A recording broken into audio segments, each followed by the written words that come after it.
Le ministre des Affaires étrangères et de la Défense est notre invité ce matin. Bonjour Philippe Goffin.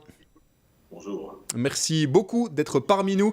Je le rappelle, les téléspectateurs qui ont des questions à vous poser les posent sur Facebook. Martin Sparty. Oui, alors Philippe Goffin, vous êtes le chef de la diplomatie belge. Hein, Pierre vient de le rappeler. On vous a invité ce matin d'abord et avant tout pour faire un point sur la situation de nos compatriotes un peu partout dans le monde. Où en est-on, Philippe Goffin, au jour d'aujourd'hui, sur les rapatriements de Belges vers la Belgique? Est-ce qu'ils sont terminés? Est-ce qu'ils se poursuivent? Est-ce qu'il y a encore beaucoup de demandes de retour vers la Belgique?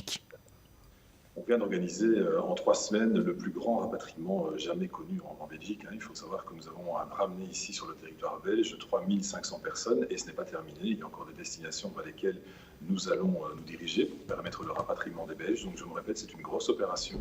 En 3 semaines, on a beaucoup travaillé. Je remercie à nouveau les services des affaires étrangères, tant ici à Bruxelles que dans les postes de nos ambassades, de nos consulats, parce qu'on se rend bien compte qu'effectivement, il y a une demande très forte. On a un call center qui est ouvert et qui était ouvert pendant 7 jours sur 7, 24 heures sur 24. Et je me répète, beaucoup d'écoute, des difficultés qui ont été rencontrées, parce que dans certains cas, des espaces aériens sont fermés, les aéroports sont également fermés, ce qui complique évidemment les rapatriements. Et donc, vraiment, je le répète, c'est une grosse opération de rapatriement, la plus grosse que nous n'avons jamais menée en Belgique. Philippe Goffin, si vous me le permettez, c'est les aléas du direct, évidemment. Est-ce que vous pouvez un tout petit peu vous rapprocher de votre micro parce qu'on vous entend très peu et comme ça, on pourra bien entendre les réponses aux questions de Martin. Voilà, alors vous le disiez, 3500 Belges qui ont d'ores et déjà été ramenés vers la Belgique. Il en reste combien candidats au retour, alors, Philippe Goffin? Alors, ce qu'il faut savoir, c'est qu'il y a plus ou moins 20 000 personnes qui sont inscrites sur la plateforme Travelers Online, c'est-à-dire qu'un Belge qui est à l'étranger, qui souhaite être en contact avec les autorités belges, peut s'inscrire sur cette plateforme. Ce n'est pas pour ça que la personne souhaite revenir, mais aujourd'hui, on a l'expression plus ou moins par rapport au Pérou, par rapport à la zone Australie, par rapport à la zone Centrafrique. On peut estimer que nous avons encore 1000 à 1500 personnes qui émettent vraiment le souhait de pouvoir revenir chez nous. Ah oui. Et certaines personnes ne veulent pas revenir. Hein. Certains Belges ne veulent pas revenir. Vous leur conseillez quoi alors? Il faut voir, il y a plusieurs catégories de Belges. Vous avez des Belges qui sont en vacances pour un séjour temporaire. Vous avez des Belges qui sont à l'étranger pour une période de travail, pour leur entreprise, pour leur école. Je pense ici aux étudiants Erasmus notamment. Et puis vous avez ce qu'on appelle les expats, donc ils sont installés durablement dans un pays. Donc on a ces 3 catégories de personnes. Et donc c'est souvent des demandes forcément différentes. Les touristes, nous veillons et nous tentons de les rapatrier au plus vite. Les personnes qui travaillent temporairement, elles aussi font partie d'un critère de priorité. Et puis dans la 3e catégorie, les expats, certains souhaitent revenir également.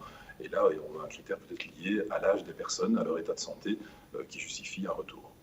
On a reçu plusieurs témoignages ici, y compris en vidéo, de compatriotes qui sont bloqués dans des pays un peu divers. On parlait du Niger ce matin, on avait aussi des gens bloqués sur un bateau de croisière, puis on a des gens au Maroc qui nous ont interpellés. Les situations vraiment varient et c'est au cas par cas que vous devez gérer alors.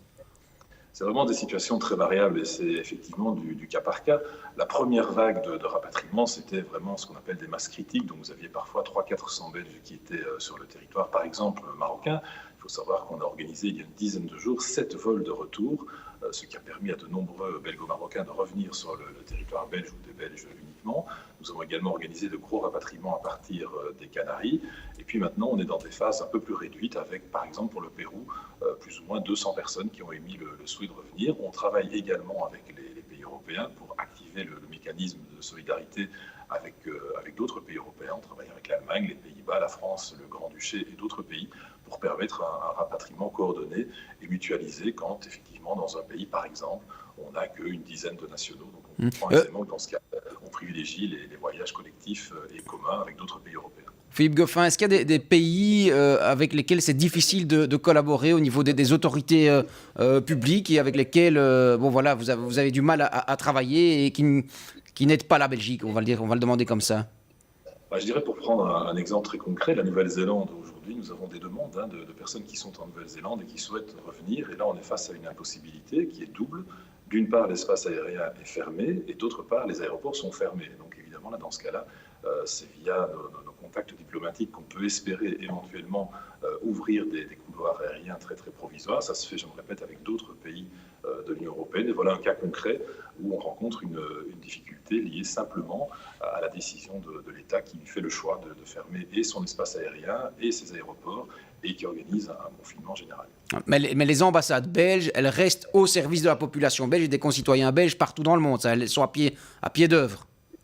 Bien sûr, donc c'est vraiment le premier réflexe. Il faut savoir qu'on avait les journées diplomatiques, c'était normalement prévu il y a 2 semaines, où tous nos ambassadeurs reviennent ici à Bruxelles pour travailler pendant une semaine. Nous avons décidé au tout début de la crise, et même un peu avant, puisque c'était fin février, début mars, de dire voilà, il n'y aura pas de journée diplomatique. On sentait que quelque chose allait probablement se produire, et ça s'est produit. Et donc nous avons laissé tout notre personnel dans les postes partout dans le monde pour être au plus près des attentes de nos citoyens à l'étranger. Nos ambassades, effectivement, reçoivent énormément d'appels. Elles essaient d'être disponibles. Je regarde, par exemple, le rapatriement qui vient d'être organisé du Sénégal, où on avait là aussi une forte demande. Eh bien, c'est grâce au travail vraiment important, et ici à Bruxelles, de nos agents, mais aussi de nos agents à l'ambassade à Dakar, par exemple. Peut-être un focus particulier sur les États-Unis, Philippe Goffin. On sait que le prochain épicentre de la pandémie, ce sera peut-être les États-Unis. Beaucoup de Belges, notamment à New York, dans l'État de New York. Vous avez un conseil en particulier pour eux?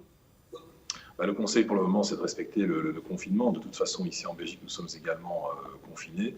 Et donc, c'est d'essayer de prendre toutes les mesures d'hygiène, toutes les mesures sanitaires qui s'appliquent ici en Belgique. On sait que la situation aux États-Unis est difficile, bien sûr. Il y a eu beaucoup de retours, mais vous avez des personnes qui travaillent à New York, qui sont dans des conditions assez similaires aux nôtres par rapport au confinement qui a été décidé à New York. Et donc, le conseil qui vaut ici à Bruxelles, Christney ou ailleurs, eh bien, c'est de faire en sorte qu'à New York, les règles sanitaires soient là aussi respectées. Pierre avait une question via Facebook, je pense. Alors, Philippe Goffin, c'est une question extrêmement précise. J'espère que vous pourrez quand même répondre à Giovanni, qui nous dit que son oncle, 2 de ses tantes sont coincés au Sénégal. Là-bas, on leur a dit, soit vous restez ici, soit vous passez par la France, mais visiblement, les prix sont exorbitants. Visiblement, c'est l'ambassade qui leur a dit de faire au mieux. Vous n'avez pas l'impression que là, on laisse des Belges à leur propre sort ?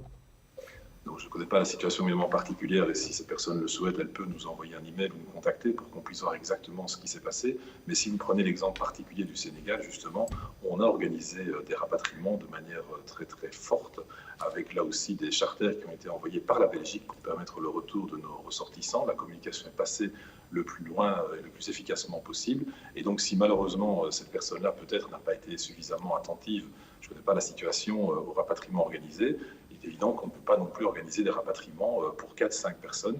Un rapatriement massif a été organisé, on l'a communiqué largement, on a invité tous nos ressortissants qui étaient présents au Sénégal de se manifester via notre plateforme Travelers Online.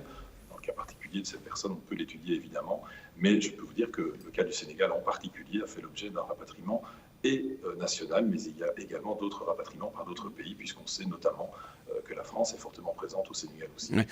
Monsieur le ministre, question peut-être par rapport aux Belges, alors qu'ils s'interrogent. On sait qu'on a la période de confinement, on ne sait pas quand elle se terminera, évidemment, mais question par rapport aux Belges qui se demandent s'ils pourront partir en vacances cette année à l'étranger, en juillet, août. Beaucoup de questions là-dessus. Ou est-ce que vous conseillez d'ores et déjà de rester, il faudra rester en Belgique sur le territoire national en juillet, août, parce que soit les aéroports, enfin les espaces aériens seront fermés, ou ce sera simplement plus prudent? Il est évidemment trop tôt pour le dire. Vous savez qu'avec le Conseil national de sécurité, on prend des décisions vraiment pour faire en sorte que nos mesures collent le plus possible à l'évolution de ce que nous connaissons ici en Belgique, mais également à l'étranger. Pour le moment, nous interdisons les voyages à l'étranger pour d'évidentes raisons, puisque le virus est partout. Il est évidemment difficile de dire ce qui va se passer au mois de juin, au mois de juillet, au mois d'août.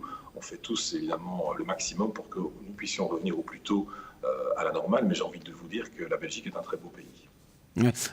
Vous êtes, brève question également, puisque vous êtes également en charge de la défense, des armées. On voit qu'en France, notamment, l'armée est mobilisée aux côtés des services de santé, etc. Qu'en est-il en Belgique? Est-ce que la défense, l'armée est également mobilisée ou va se mobiliser pour aider à traverser cette pandémie, Philippe Goffin?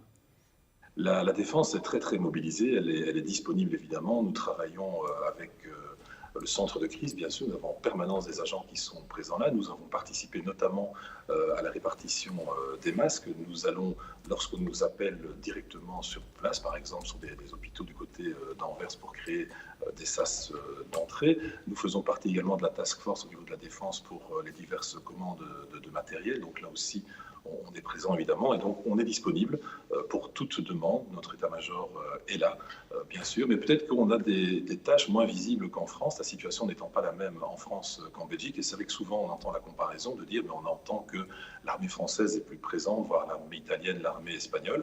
Pour le moment, le pays a été souvent critiqué par rapport à une forme de faiblesse. Je constate que l'ensemble des services sont mobilisés, que ce soit dans les hôpitaux, que ce soit la police, et la défense est là également pour l'aide à la nation.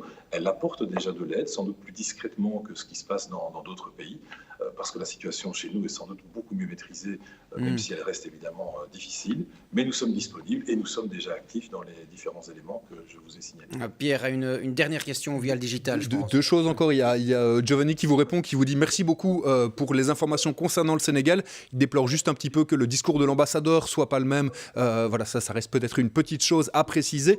Selman nous dit aussi qu'il est bloqué au Sénégal. Il demande ce qu'il doit faire.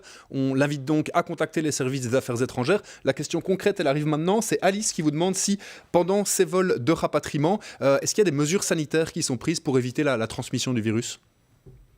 Donc il est effectivement prévu de prendre notamment l'état de santé des personnes qui montent à bord de l'avion pour veiller et connaître un peu leur état de santé. Vous savez que ce n'est pas pour ça qu'on est certain que la personne n'est pas éventuellement porteuse du virus, mais une personne qui ne présente aucun symptôme est mise dans une partie de l'avion, une personne qui présente certains symptômes est mise dans une autre partie de l'avion. Merci beaucoup, en tout cas, Philippe Goffin. Merci Philippe Goffin d'avoir été avec nous ce matin sur LN24.